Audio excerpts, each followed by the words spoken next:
Okay, so, you know, the way most of these things have been going, why don't you start out by telling, you know, where you were born and when you were born and, you know, a little bit about what your family life was like. Mm-hmm. Where were you born? Birmingham, Alabama. Birmingham. Mm-hmm. And when were you born? August the 6th, 1922.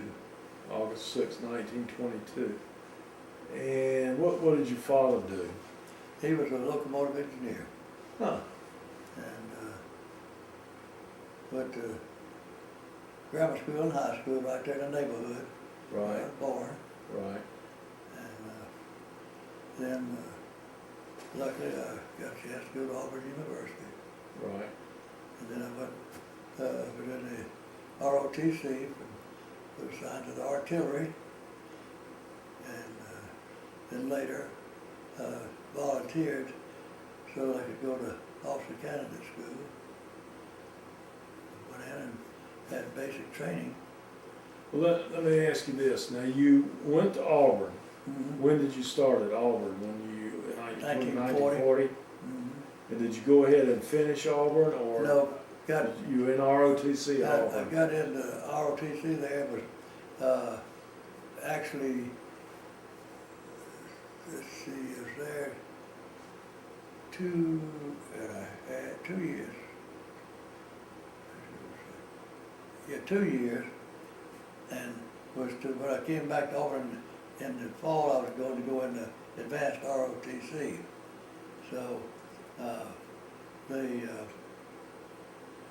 called us up to send us to put us in the Army, because I actually volunteered for it, and we returned to school till the end of the semester. And then I went to basic training. Instead of directed to officer candidate school, went to basic training and had the basic training, came back to Auburn for a few months, and then went to Fort Sill, Oklahoma to officer candidate school. Oh, okay. So So this would have been like in 1943? 3, yeah. In the winter of 43 is when you were in OCS? Yeah, I got out of, I finished actually by going through the latter part of the summer into the fall, and then 3 months at Auburn, and then 4 months at the officer candidate school. That put me finishing about a week after D-Day. Okay. So I was commissioned about a week after D-Day, and then remained in this country, going from one division to another division. So they send you in, and you might be for battalion of light artillery, they only need 5 officers. And so there might be 6 or 8 officers in there. You might be in there as number 5. But then before the division would go overseas, they bring in other officers, and those with the most rank and been practicing more, they would be assigned to the various batteries, and the others would be shipped out. So I went off to Fort Sill, Oklahoma for a month for a special school, and came back, and that's when they were getting ready to pack up and go overseas. And so I was shipped out to Fort Bragg again at a replacement depot to train these basic trainees, and then from there go overseas. Right. And every one of us that went over had to carry 50 replacement infantry kids over there. Right. And so that was the way I got overseas. So did you go over on a troop ship? Went over on the Queen Mary. On the Queen In Mary? style, 15,000 people on that one damn ship. 50. How many people was it designed to have? I don't know, but they had there was 20 of us officers in one stateroom where there used to be 2 or 3 people in there. Yeah. And the poor infantry fellows, they put them down in the hole, and they had those damn canvas things stacked up to the ceiling. Yeah. So, yeah, but that thing zigzagged across the ocean there, changing course every so many minutes. But we got over about last night out. They Did y'all, let me ask you to back up just 1 second, did y'all have any kind of escort, or were you just sailing by yourselves? By ourselves, over the Queen Mary could outrun anything else on the ocean. No, So okay. the last night out, they picked up a sub in their radar, and they just went full speed straight ahead. And that damn ship was just vibrating like this. Really? Yeah, and on one of their voyages before that, they picked up a sub, and one of the escort boats, maybe a day out or something like that, decided to go on the other side of Queen Mary and took off like this and didn't coordinate with the Queen Mary, and they cut it half in two. They just kept going. Really? Right on. They told us that if you fall overboard, it's goodbye. We're not sacrificing 15,000 lives for one. Yeah. And then besides that, when you hit that cold water, in about 30 seconds you're gone anyway. Yeah. Yeah. So that was pretty, and funny thing, I was down at dinner, lunch one day. I don't eat my lunches here. I don't eat my dinner meal. That's what we used to call dinner is the evening meal. I don't eat down there. I fix it up here. But down there, I was sitting with a couple, and he asked me about something in World War II. I told him, I'm going to go over to Queen Mary. He said, so did I. And he said, where did you go? And we got talking there. And it was just a nice thing to find out somebody else had gone over ahead of me on it. Yeah. So you don't run into many people like that Yeah. on the same experience. So when did you get to France, I'm assuming? Would you land in England first? Yeah, landed in England, and it took a day to take the train from up to where we landed up in Scotland somewhere, and then down to the coast to go take a boat across to France. Right. Then we got over to France, and it was dark, no light. We had to scrounge up our 50 men, and we worked out. It worked out all right in all that dark. And load up in a 40 and 8. Now 40 and 8's a box car. It has it's made to carry 40 men or 8 horses.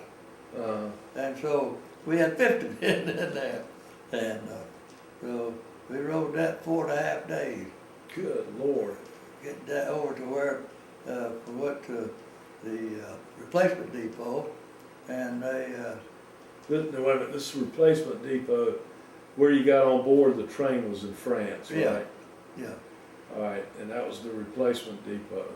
And it was back in over in well, past Paris, on back in between Paris and the Rhine River, say, somewhere in France. Right. And so that's where we gave up our 50 men there, and then waited around a couple of days till they assigned us to where we were going. And I was sent to Corps Artillery, 20th Corps of the 7th Army. And hell, I think I was going to go out with the big guns. But got up there, a battalion of lights, 105s. And it took another, I guess a day there, and then a trip up to a particular place, and the liaison plane picked me up there and took it to the battalion headquarters. Where was that? That was in Alsace-Lorraine, a little town, I forgot the name of it. But we, light artillery, when you have your guns in position, you're probably only a couple of miles behind the line. Yeah. And so joined my artillery outfit and signed the A battery, and went up front for a couple of days just to get a little practice up there. We were in a stationary position at that time. Just got there right after the Battle of the Bulge. Yeah. And they hadn't fully gotten the army shifted back down to its regular position for the onslaught into Germany. And so there I went up and just got sort of acclimated a little bit. Then we started out and we crossed into, the day before we started out, I rode around in a Jeep with another lieutenant around through the area there, and there were guns, artillery guns, all over the place. About I don't know how many battalions, and all sizes. And in the morning before we took off to get into Germany, why, they called down the night before and said, told the fellows, get your pad and be prepared to start writing. And they said, at 2 o'clock in the morning, such a deflection on your gun, fire so many rounds. And they just kept calling it off. Then the supply sergeant came in and he took a look and he listened. He said, damn, we're not going to have enough ammunition for this. So he got 6 trucks, a bunch of men went back, hauled that ammo up there, and it showed up about 2-something in the morning. We started firing, just set off those things and just shoot so many rounds, and then get ready, turn your time, set off the deflection and range and fire so many rounds. And all these other guns were firing at the same time. And they were hitting like crossroads and places where they could find people that either trying to leave or anything of this nature. So they just fired it up into the next morning, just firing, shooting, and you can stand behind the gun, you can see the shells leaving. And they had a fuse that, before they got this fuse, we had to set the time on the fuse, on the shell, and then they put these other fuses on our shell. The fuse on is set radio waves out and come back, and when it got back, it would fire. But see, what they wanted to do is put in a trajectory out there, that when it got to where that radio wave hit the ground and come back up, that the shell would explode and just hit a wide area with all the fragments. Yeah. And there were so many shells in the air when they were firing that they were exploding each other because they were closer to each other than they were to the ground. So if they go by one or something, that the wave would come back and set the fuse off and bloom. You could see them exploding way out in front of you. Yeah. There's so many shells in the air. Hmm. So y'all, when all this artillery was going off, y'all were still in France, firing into Germany? Yeah, actually, I guess you'd say Alsace-Lorraine. Right. It's about 30 or 40 kilometers from, I keep thinking of the name of that little, big city down there on the Rhine before you get to Switzerland. But anyway, we were located up in that area, and then when the time came for us to move, the infantry and the armor had already gone across the Rhine. And old Patton had gotten out and urinated in the Rhine. And that gave him a good big deal there. And so we went across, we spent one more night in Alsace-Lorraine. Then we went across near Heidelberg. And we went around that because they surrendered the city. Mm-hmm. And we got across to Heilbronn. And that's where I terminated the war for I was concerned. But I've been about 2 months after I was there, 2.5 months. Okay. Is that where you got shot? Yeah. Tell me what happened on that. Well, we got into across the river, and then we went up through part of the town and spent the night, and a good part of the next morning. It must have been maybe 2 o'clock or 3 o'clock. we were leaving, going toward a hill back in the distance to go over and take over a certain building up there, looked like a castle or something. I think it's a large winery. And as we were leaving town, there was a bridge over a railroad track, and it was half knocked out.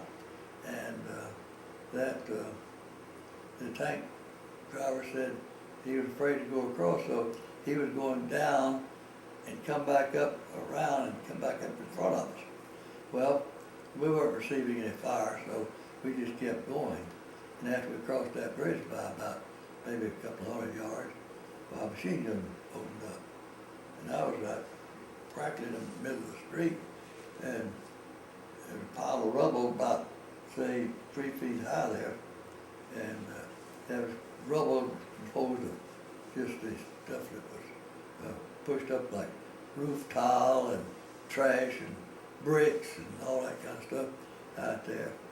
And when I fell right behind that. And So this was when the machine gun started shooting at you, you in the Jeep. And I wasn't in the Jeep, we were walking. Oh, y'all were walking? Yeah, now, sometimes I was in the Jeep when I was up front, and sometimes I was walking. Okay, so you were walking. Yeah. And so then the machine gun opened up and you jumped behind the pile of rubble. I just flopped right in the middle of the street behind it. That was the quickest, the only place I could get to. Now I could have run another few feet, but I might have met some slugs over there. Yeah. And then, so my radar operator was behind me, and he did fall over there, off in the ditch. But this fellow raked that thing across the top of that pile of rubble. It was flaking off in my face. And I thought, well, I better get a better place than this. So I started to push back a little bit and move my head just enough to see where I was going to get to that ditch. And when I moved my head back there, one of those machine gun bullets ricocheted off of a wall, like a little retaining wall, came down where my head had been. And I was laying right like it. It went right through my arm. But I was lucky. Yeah. Unlucky to get the slug, but lucky that it went through a flesh wound. I lost no blood. It hit an artery or anything, and it severed a nerve, so I had no pain. So there I was out there. I shouted back to my radar operator, I'd been hit, and he told me to push back, and he catch me by my feet and pulled me back there. Yeah. So by that time, the tank got up there between me and the machine gun, and he just fired a 76 millimeter round and just blasted the machine gun position to pieces. Yeah. So What was the name of that town again? Heilbronn. How do you spell it? Heilbronn. Okay. Then there were about 9 men hit.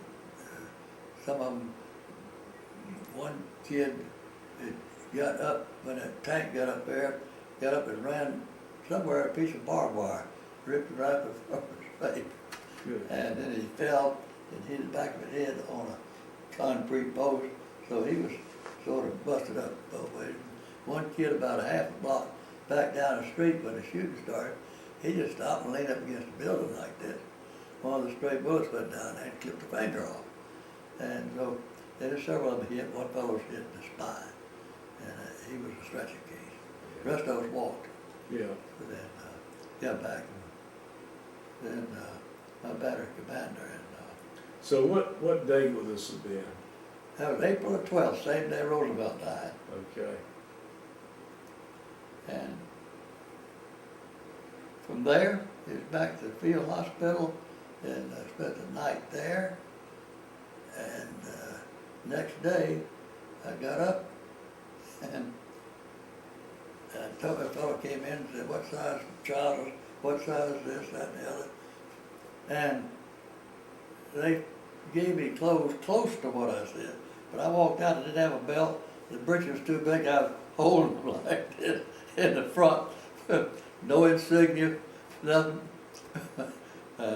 Got on the airplane I had out nearby, and about 40, 50 of us on there. And this nurse lieutenant came along, and she said, "I'm missing one lieutenant around here." I said, "Lady, I'm supposed to be one, but I can't prove it to you." She said, "Okay." So we flew back to Reims, France, and I went to a general hospital and got there, and they put me in a ward, started putting me in a ward, and said they had so many folks that were injured worse than I was, so they moved me around to a place where folks had other problems like ulcers or something of that nature. Right. And so after about a couple of days back there, I called the nurse. I said, "Say, you gonna leave me here till this damn arm rots off? What's gonna happen?" She said, "Oh my God, you're still here." So in a few minutes, a fella came around, got me on a gurney and around the regular ward, and then the next day, I think it was, they operated on me, cleaned it all out and sewed it up, and Right. I stayed there till, well, the war was over. So when I got you were in the hospital for 2 days before they actually treated your wound? Yeah, Okay, well. but they done a good job putting sulfur and penicillin, all that kind of Right. crap. See, I stayed, they give me, I think it's 20 penicillin shots there. Every 3 hours, they'd come along and nurse would wake you up in your sleep and give you a shot, and then give you 3 or 4 pills to put you back to sleep again, and then you go on another 3 or 4 hours, she'd be back and same thing on up, so about 20 times, and you had your 100,000 units or whatever they tried to give you. Oh, okay. And then I just stayed there, and after about 2 weeks, we get out and walk uptown, and they had a transit officer's mess up there. We'd go up there and eat sometime, have a little champagne on the way and things like that. I never had any champagne. I mean, tell you, that was, you get that feeling where the room was going up and down. But it was all right there, and they decided to send me back to the unit, and this was a few weeks after the war was over, so I just, This is after VE Day, yeah. so you're talking about early June probably? It was about, let's see, April to May. I think it was in May when they signed the armistice. Okay. And then, and after that, between middle of May and the first part of June, I went back up and I spent a night or two at the replacement depot. And I tell you, I got to one there and they had a USO show going. And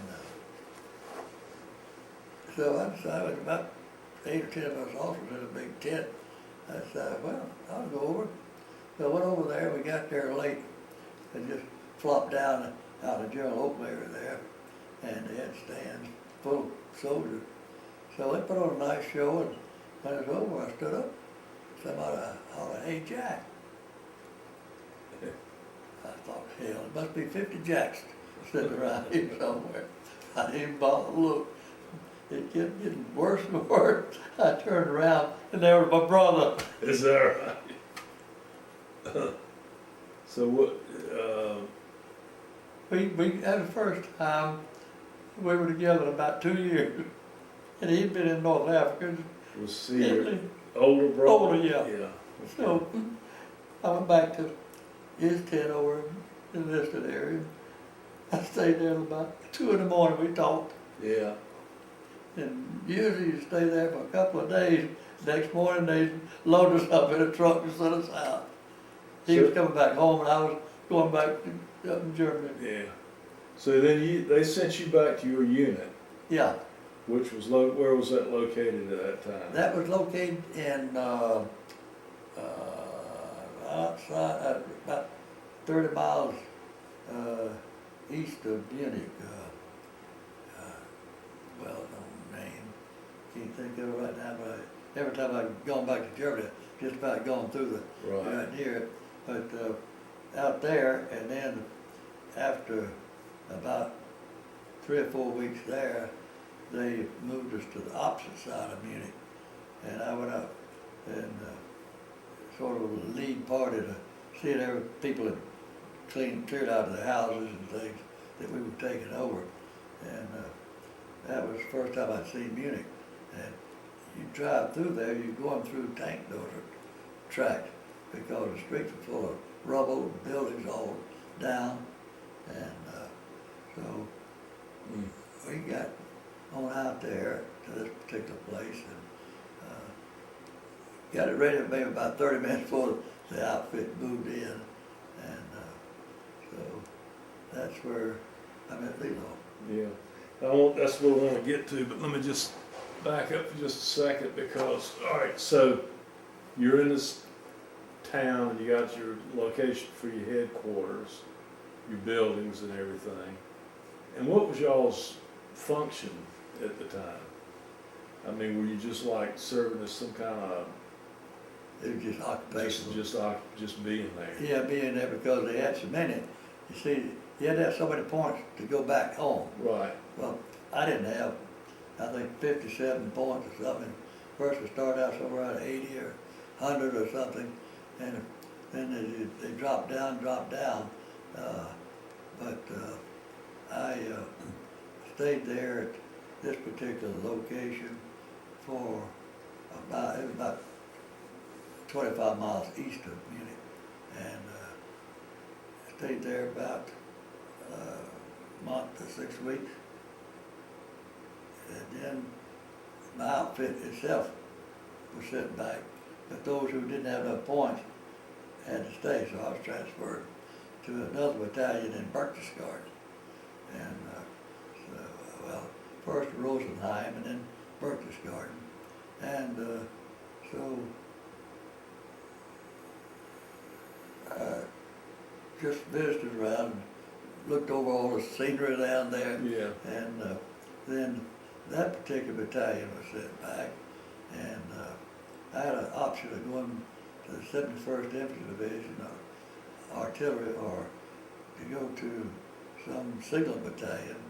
And I just wanted to see what a signal battalion was like, so I said, just give me the signal battalion. And it turned out to be a real nice. They went over near Munich, south of Munich. And then after about, 8 months, 10 months, transferred, they moved it. This signal outfit was they operated and maintained the phone system for 3rd Army headquarters, which was in Munich at the time, but they transferred to Heidelberg. So they left one platoon back there to maintain that facility, and the rest of the company or battalion moved over to I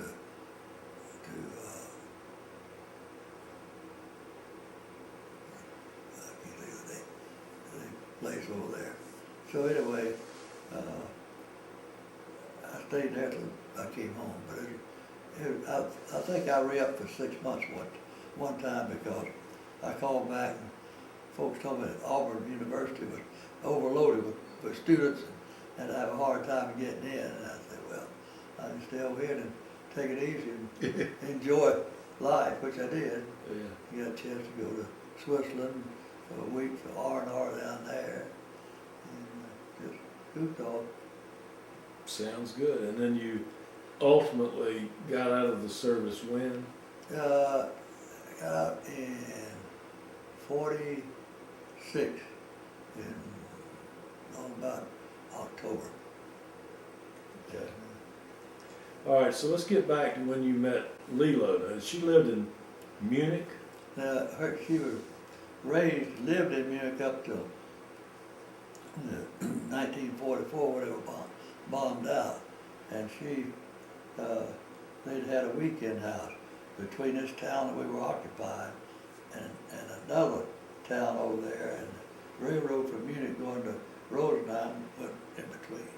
So she came down to town there, was shopping in this house we were in. The lady made some sort of a soft drink bottling outfit there. So she just stopped in to chat with the lady, and the captain sitting out front of the house, and said something to her, she answered in English. He tried to say, "Hey Jack, come on, this is just a girl for you." Wait a minute, all right, a minute. How old was Lilo at the time? She was around 20. 20, okay. Yeah, And you were how old at the time? about 23, 4. 23, 24. So Okay. anyway, we got, we picked up some good coffee, and it was late at about 6:30, 7 o'clock. And she'd just been down shopping, had her bicycle, and so we got our coffee down about 6, 8 of us sitting around. And somebody said, "Oh, look, curfew's on now." And there, Lilo was down in the town, and she lived between this town and another town there, just a kilometer out. So I told her, I'll take you home. So I strapped my pistol on and got out, pushed it, and went by the guard post out there, and guard on that evening, lieutenant, evening, turned the salute. We went right on by, carried her home, and so I like to see her the next day or so. Went up and visited with her a few times there, and got acquainted with her family, and everybody seems so nice. And just a good German family. They were, I guess, more well off than a lot of other people. They had this weekend house outside of Munich. My grandfather was the first one out there, and he'd had a nice home that he got out there, and her uncle was out there, so I got a chance to meet the whole family up there. Mm-hmm. Did they all speak English or just Lilo? Lilo spoke English, and she'd had about 4 or 5 years out in school, so she spoke fairly well. Yeah. And so she had worked for the telephone thing during the war there, and she lived in Munich, so they assigned her to a secret line up there. She was where when the generals called Adolf and it came through Munich, or he was in Munich, boy, they called it a certain name that they used for secret phone call, and they had to pull every line. Is that right? And then put their hand on a desk so nobody could listen in to what was going on. Right. If some general from the battlefield was calling in to Hitler, why, they were right on that line. Huh.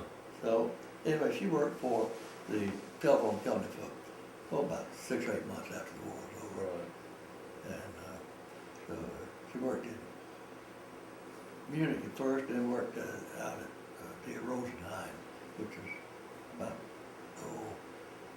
30, 40 miles out of Munich. And it's just a very nice meeting. Each time I went anywhere else, I could get a hold of transportation. I'd go back and visit with her and her family. Let me ask you this, just to back up to that initial meeting. So she was out shopping, she comes into this house where y'all are staying and meets the woman who's selling some kind of soft drink, chats with her, and then the captain comes in. But he was sitting out, before she came in the house, he was sitting on a bench out front. Okay. And then he heard she, I mean, how, He just before she came by he there, spoke to her. he spoke to him and to her, and she answered him back in English. Okay. And so that's when he realized that she spoke English, and he knew that I didn't speak any German, so he said, "Jack, you're just a girl for you." So, I mean, were there any other guys, any other? No. Just you and the captain, and he was married probably. yeah, he was married, and there was about 3 other fellows that lived in the house with us, but they were all out somewhere, and he just talked to me inside a few minutes before. So anyway, it was nice. Isn't wording. that something? Yeah, it was just interesting. That's fate for you. Yeah, so So let me ask you this, so wasn't Lilo dating a German officer? Yeah, yeah, still a German general officer, and he, when the war was over, he came back to her area there, and she moved out over with some of her relatives or something, and he occupied their house there. And so anyway, she met him, and he was well trained and much older than she was, and they dated or whatever. But she told me she wasn't interested in anything else. Go. Actually, nobody knew what he would wind up going through, some kind of trial or anything else. So he was in an automatic arrest category. Mm-hmm. And so she just was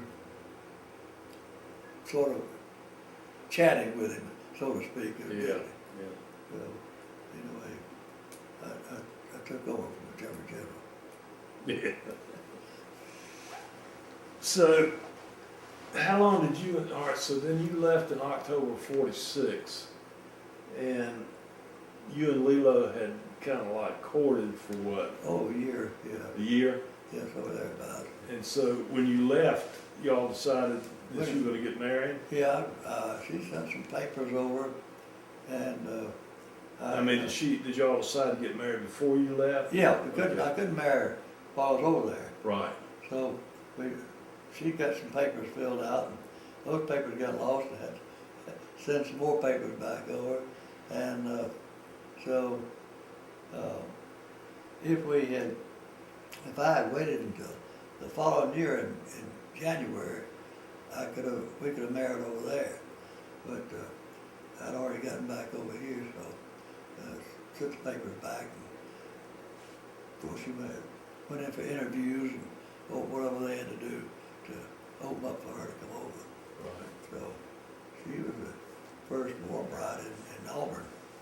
So, that was really quite a bold thing for her to do. Yeah, but For both of you, really. she adapted real well, and people in Auburn accepted her, and in fact, she got a job within a week of being here. Is that right? Yeah, there's some, when I lived in about 3 blocks back into Auburn from the university before the war, I'd met a woman there, see her out in front of the house every morning, sweeping up and cleaning up, fixing up. I don't speak to her and talk with her. And so I run into her there, and she said she had heard that I'm getting married, a German girl. She said, would your wife like to have a job? I said, yeah, I guess she would. I'll ask her though. So she said, just stuffing envelopes, 50 cents an hour. But said, it's better than just sitting around doing nothing. So I asked him, Lilo said, yeah, I'd like to have it. So I took her up to the main ag building there, and so she got her job stuffing envelopes. And she saw a picture of the dean there. Said, this old man up there, said, he looks rough, mean looking fellow. That's just the dean. And so a couple of days later, she was sitting there working, and somebody tapped her on the shoulder, and it was the dean. Yeah. And he said, you Mr. Conniff? Yes. Well, how do you like it over here? Well, so far, she said, I like everything. She said, people are nice, and she said, friendly. I just am amazed, and just chatted with him. So he said, well, said, if the people are not nice to you, anybody, you come to me. Yeah. Well, that was nice. So she worked pretty good at the old German type, working busy, not taking time off except to run to the bathroom or something like that. And so the other folks saw how good a worker she was, and she could speak English. So graduate students doing their research have to do all the research themselves. But I think this fellow's working on some corn project of trying to develop a new variety, and so he had to crunch a lot of numbers. Well, he could hire somebody for that. At least his professor he was working under could. So they gave Lilo a job there. Mhm. After that, she had a job and worked right on up Yeah. into the place.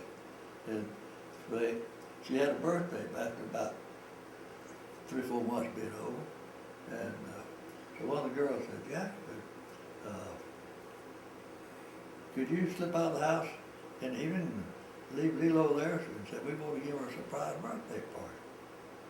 I said, yeah. So I told her, it's her birthday. I said, I've got to go back to the office. I just got to. I can't do anything else. And so she was sitting there all downhearted, and somebody tapped on the door, and she got up and went in, and these girls broke in there, happy birthday, and some brought coat, and some brought cake and stuff. And she had to run back to the bedroom, change up her little clothes a little bit. She came out, they had just a huge time that evening. These are all the women she'd met up there at the building. Yeah. And so later I said, she was sitting there talking about it after I got home. She said, you know, in Germany, that could never have happened. Uh-huh. That, you know, if it had been an American woman going over there, Yeah. and something of that nature, said they just didn't do things like that over there. Yeah. That sort of fixed her up that Yeah. she was accepted. Yeah, well, no wonder she has such strong feelings for Auburn. Yeah, yeah, she was War Eagle from then on.